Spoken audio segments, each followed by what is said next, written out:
Hey, this is Robert Naini, your spray foam advisor. And last week I talked about different types of business entities, the sole proprietorship, the partnership, the LLC, the S-corp, and the C-corp. This week I want to focus in and talk about the legal implications, the legal ramifications, and kind of the responsibility behind each of these different types of entities. Now, first and foremost, obviously, you know this. I said it last week. I'm going to say it again. I am not a lawyer. So if you want legal advice, if you want real legal advice, make sure you talk to a lawyer. Get legal professional help about this. But I want to talk to you about the liability implications and my knowledge based on my experience with different entity types. I have had a sole proprietorship in the past. I've had a partnership, and I have an LLC currently now. And so I do have a little bit of experience related to this, and I just want to share some of my experience with you, and maybe this will give you some good insight when you go talk to your lawyer, so you're not starting from square one and you have a little bit of understanding about the liability associated with each of these entity types. Now, each of these entity types really falls into two categories from a liability perspective.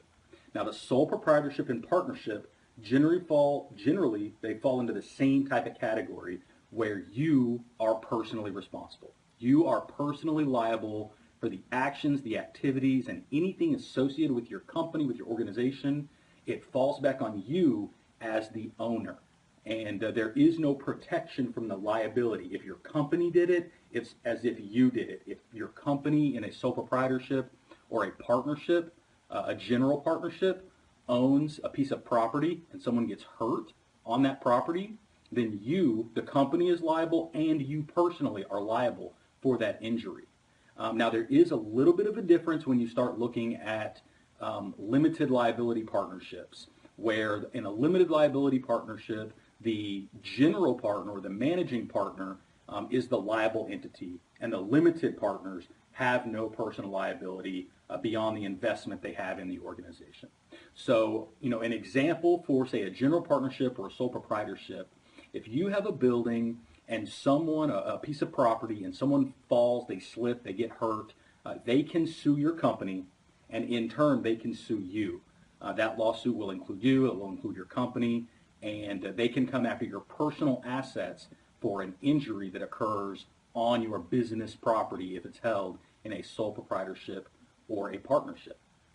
Now, the other type of business entities, the LLC, the S-corp, and the C-corp, pretty much the corporations that are out there, and the LLC that I mentioned, the limited liability company. The S-corp is an S-corporation and the C-corp is a C-corporation.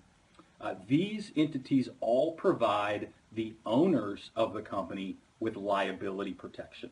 So the company is seen as a separate legal entity for liability purposes.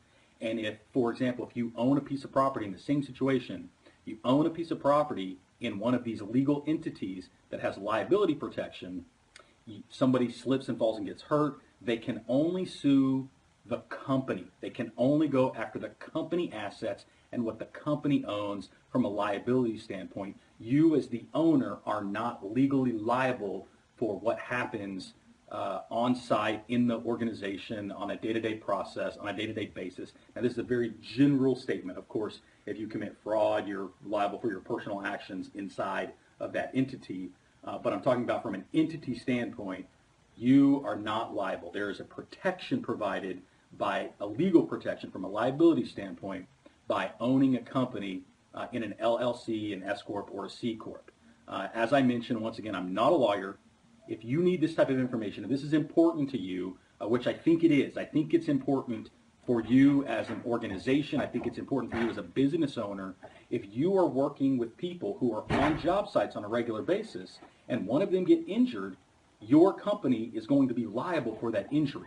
It's better for you to be protected and for that to be held inside of an LLC or an S-corp or maybe even a C-corp if that's right for you, for the size of your company, for the type of company you have, because you will have that added protection. You will have that added liability protection that can protect you. It can protect your personal assets and be able to protect you for the long term when it comes to liability situations that your company is involved in out there in the market on a day-to-day basis. That's what I want to talk about this week. Next week, check us out. We're going to talk about the tax implications of each of these different business entities and what that can mean for you. So this has been Robert Naini with Spray Foam Advisor. Thanks for checking us out. Catch us on more videos.